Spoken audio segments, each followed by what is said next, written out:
और अब बात वृंदावन की, जहां ठाकुर बाके बिहारी कॉरिडोर को लेकर हर तरफ चर्चाएं हो रही हैं और सबके जहन में ये एक ही सवाल है कि बाके बिहारी का गलियारा कैसा होगा, किस तरह से उसका निर्माण किया जाएगा।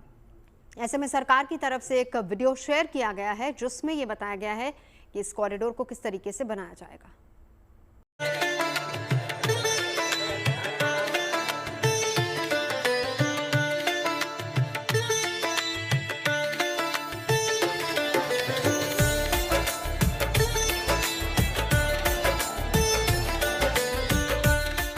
काशी विश्वनाथ कॉरिडोर और उज्जैन स्थित महाकाल लोक कॉरिडोर की शानदार कामयाबी के बाद अब कान्हा की लीला भूमि वृंदावन का कलेवर भी बदलने वाला है।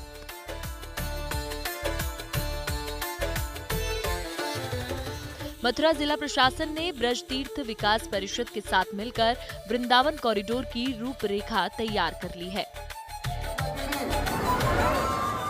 दरअसल वृंदावन में पिछले कुछ सालों में श्रद्धालु की तादाद में बेतहाशा बढ़ोतरी हुई है। वृंदावन में सामान्य दिनों में रोजाना करीब 30 से 60 हजार श्रद्धालु पहुंचते हैं, जबकि त्योहार के मौके पर श्रद्धालुओं की संख्या बढ़कर 3 लाख तक पहुंच जाती है।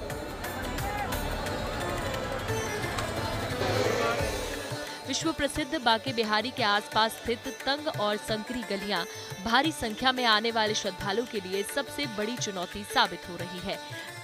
इसलिए सरकार ने वृंदावन कॉरिडोर परियोजना के तहत इस धाम के परिवर्तन का ब्लूप्रिंट तैयार कर लिया है।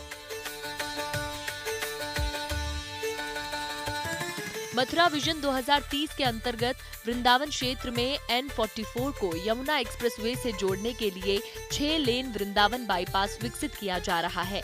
इसके साथ ही वृंदावन के पश्चिमी तट पर घनी आबादी वाले क्षेत्र से हटाकर श्रद्धालुओं की पूरी व्यवस्था नदी के पूर्वी तट पर विकसित करने की योजना तैयार की गई है।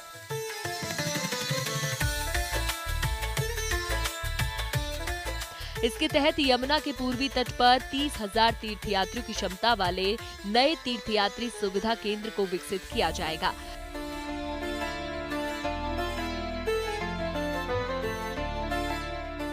यहीं पर 12 हेक्टेयर भूमि में पार्किंग बनाई जाएगी ताकि वृंदावन को जाम की समस्या से मुक्ति मिल सके। पार्किंग क्षेत्र से तीर्थयात्री पैदल या इलेक्ट्रिक वाहनों के माध्यम से एलिवेटेड रोड और सिग्नेचर ब्रिज का उपयोग करते हुए सीधे बाके बिहारी कॉरिडोर तक पहुंचेंगे।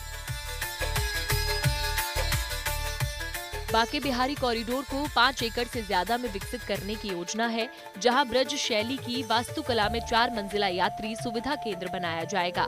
इसमें प्रतीक्षा केंद्र, दुकानों और फूड कोर्ट को व्यवस्थित तरीके से विकसित करने की योजना है। इतना ही नहीं, श्रद्धालुओं की सुरक्षा का भी पूरा ख्याल रखा जाएगा। इसके लिए high tech security access control, CCTV integrated control room और आपातकालीन निकास सुविधाएं विकसित की जाएंगी। मंदिर परिसर का विस्तार कुछ इस तरीके से होगा कि एक साथ करीब 10,000 श्रद्धालु अपने आराध्य श्री बाके बिहारी का दर्शन कर सकेंगे।